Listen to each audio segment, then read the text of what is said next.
भाई साहब, एक पुरानी कहावत है कि आसमान से गिरे तो खजूर में अटके।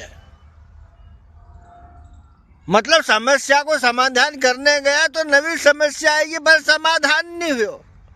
या जुलाई को महीनो आधा से ज्यादा निकली गयो और कोई ढंग को पानी नहीं पड़ियो, न खाड़ पुराया न नीम कान खेजड़ा का नीचे पानी गयो। थोड़ी बहुत 2-4 बूंदा बांदी हुई थी, थोड़ी 2-4 बार तो ये सोयाबीन ना थोड़ी मोटी हुई।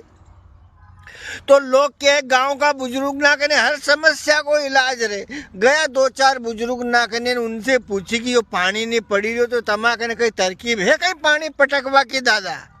तो बुजुर्ग ना ने न्यू किए कि अपना गांव का सरपंच के गदड़ा पे उल्टो बठन शमशान घाट में फेर दो।